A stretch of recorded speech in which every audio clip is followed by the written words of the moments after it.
Hi guys! Welcome back to my YouTube channel. It's me, Mitch Cat, again.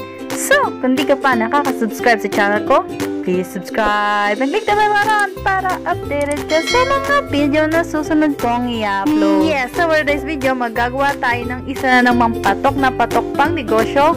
Masarap, madaling gawin, at syempre swak na swak sa ating budget. So, ano pang hinihintay natin guys? Simulan na natin siya in 3, 2, 1!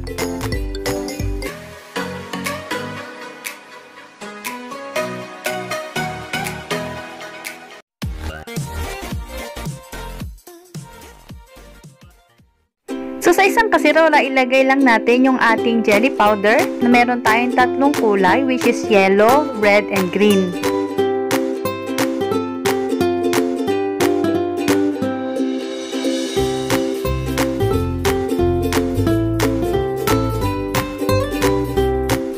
And now, lagyan natin ng 1.5 liters or 6 cups of water.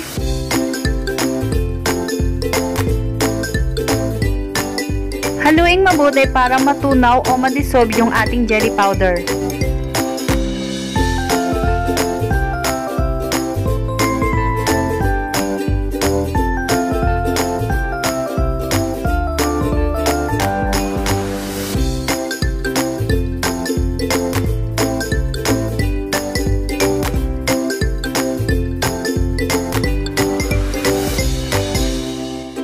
Sa bawat isang jelly pack powder, pwede tayong maglagay ng half cup of white sugar or depende sa panlasa na gusto mong tamis. Now, pwede na natin pakuluan yung ating na-dissolve na jelly powder.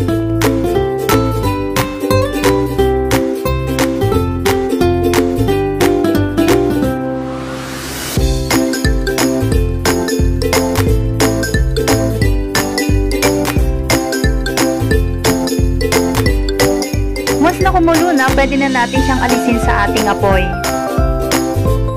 At pwede na natin i-transfer sa ating mga container.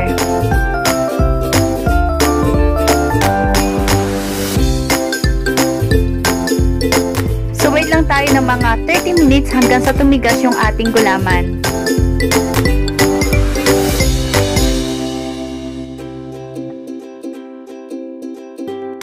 After 30 minutes or matigas na yung ating gulaman, pwede na natin siyang i-cut into cube size or a square shape.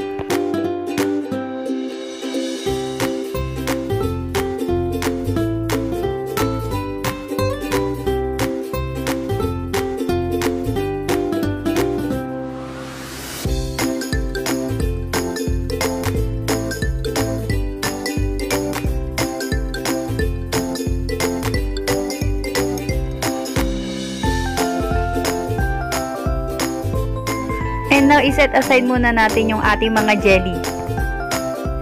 So, sa isang kaserola, kailangan natin ng white or plain jelly powder.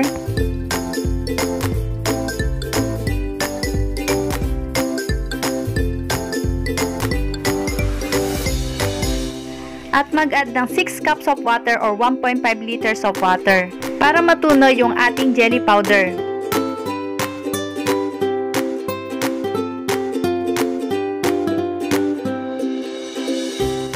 So, haluin lang ng haluin mabuti.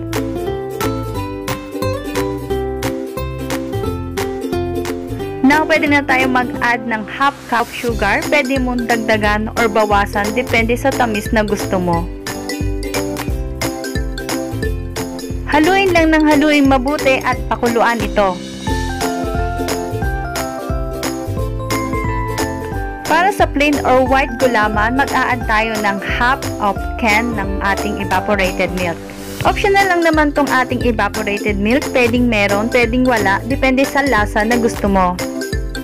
Haluin lang mabuti hanggang sa kumulo ito.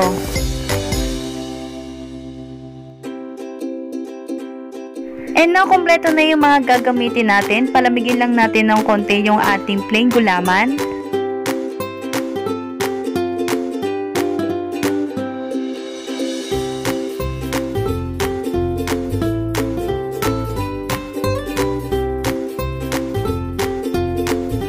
So, So, let's start. Nga pala guys, wala akong makita na imbudo. So, gumawa lang ako ng paraan. So, ginupit ko yung pinaka-head part ng mineral water. So, meron na akong imbudo.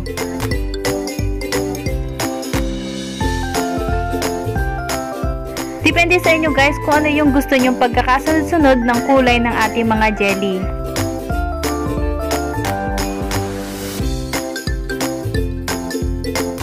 Sobrang daling gawin lang nito guys, at syempre magugustuhan to ng mga bata at lalo higit ng mga matatanda kasi super sarap.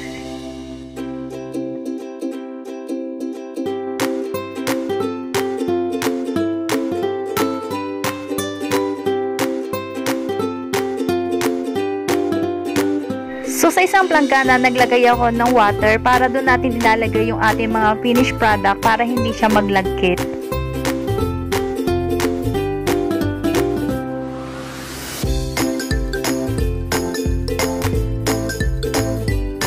So, ulitin lang natin yung procedure hanggang sa matapos nating ibalot yung ating gelatin.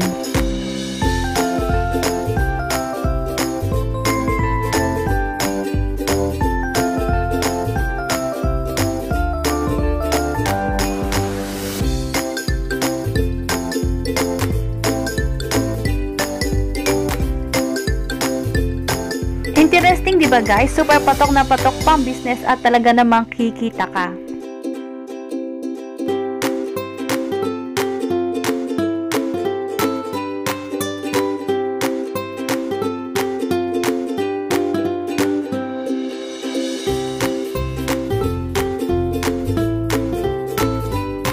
Nga pala guys, kailangan nating bilisan ng pagbabalot kasi may tendency na tumigas yung ating white gelatin.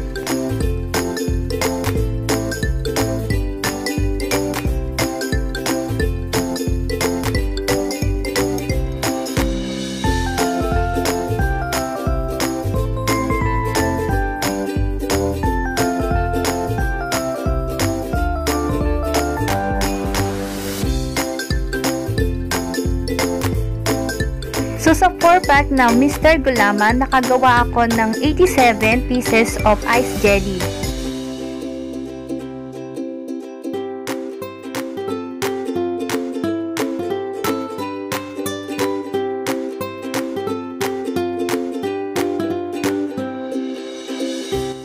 And we're done! Yes, tapos na nating ibalot yung ating super cute at napakasarap na Cathedral Jelly Ice.